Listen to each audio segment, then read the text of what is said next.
Hello and welcome to One Take Wonders, the show where the host is too poor to afford editing equipment and does it all in one take. Sorry the text is so small all the time.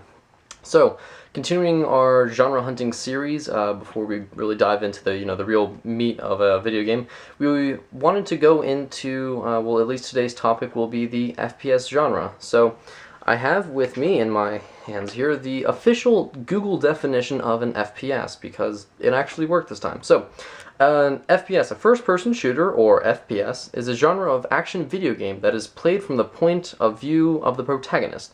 So the protagonist would be like, well, actually here, so the protagonist, for example, in Wolfenstein 3D, you are the man in the gray suit. You are trying to kill the Nazis, and you are doing this in as brutal and or as quick a way possible. So it's kind of like you are the main character. You are the main character, the good guy.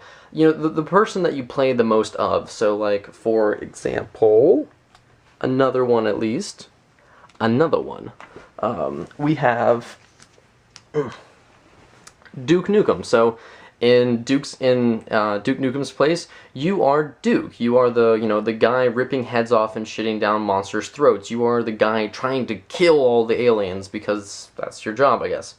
So FPS games typically map the gamer's movements in a first-person way and provide a view of what an actual person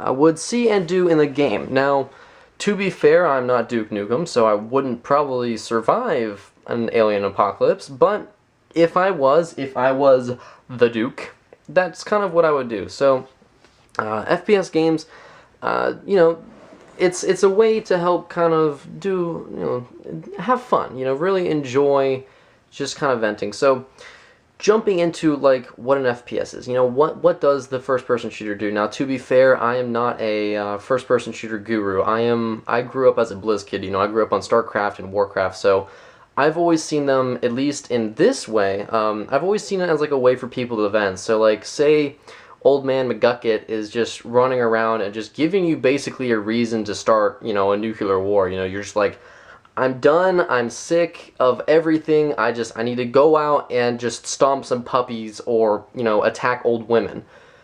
Yeah, obviously that's kind of wrong, you never really want to do that. That's a bad thing to do. I've always seen, games like... There we go. There we go. This is a good one. This is a good example. Games like... I'll say it about 3 more times before I get it up, I promise. Games like TF2... just a way to vent, after you've had a long day and you just don't want to deal with anything.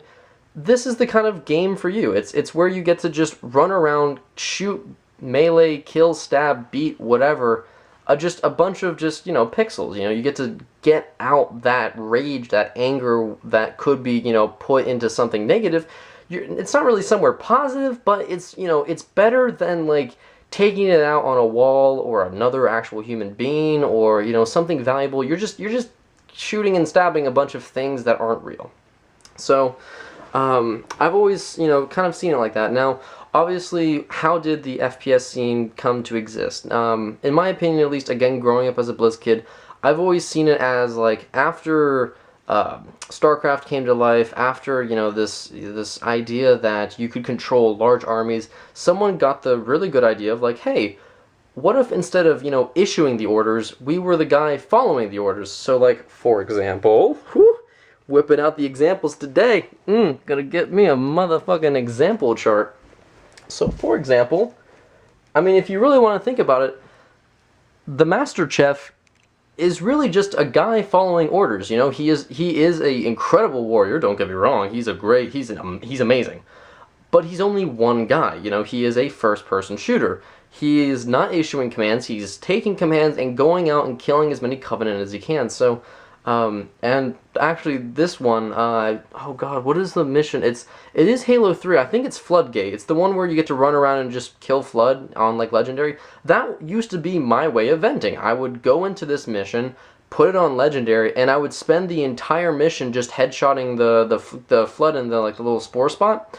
And that's how I vent, it was like a nice way. It was challenging, it was difficult, but I had fun doing it because it was that test of skill. So I've always kind of enjoyed it like that. Now, switching complete subjects and just wrapping it up with the last like 2-ish minutes that I have before I need to head out.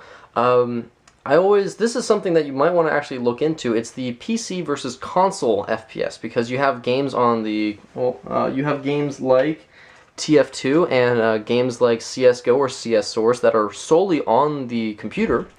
And it's actually quite interesting to see the difference between the two, as especially if you're playing like Halo on your computer, or you get like an emulator or something, and you get it on the, well, PC versus console. It's quite interesting to just see how on PC, or on console, excuse me, it's a lot more about the motion and making sure everything is tactically sound, where on PC it's like whoosh, whoosh, ninja sounds, you know, you're like going like everywhere incredibly fast, and like their just reaction times is just amazing. It's incredible. So two games that I highly recommend you like look into to kind of see this is Rainbow Six Siege, looking at the professional PC versus console players and just seeing their reaction times. It's incredible to see the difference. It's almost like watching a bunch of like drunk children like play around with guns compared to a bunch of like backflipping ninjas. It's incredible. Now, sadly, I kind of forgot to print out the fun over time chart, but effectively, let's see if I can. Okay, yeah, that works. Yeah, perfect. Okay, so the chart is basically, you have a nice little increasing slope of just having fun, where you're getting to learn the environment, have fun, you know, diving into the world that is Halo. And then you have a bit of a kind of like a stagnant spot where a lot of the players, at least in my opinion, tend to drop off because they've learned everything with the lore. They've done everything that they have to do in the game, and a lot of times that's kind of where the dip technically starts. Oh, that's my timer. Okay. Stop, please. Stop, stop, stop. And then at the end, you have the pro players, which kind of bring it back up one more time. So that's... Okay, cool. So that's kind of everything that I want to go over for the FPS genre. It's a very fun little thing that I highly recommend you at least give it a try at least once. And especially if you're really upset, just give it a go. Play an FPS game and have fun, you know, shooting Covenant, other people, monster, alien, Nazis, whatever you want to do. So I hope you guys have a good day, afternoon, good night. I'll see all you guys later. Goodbye.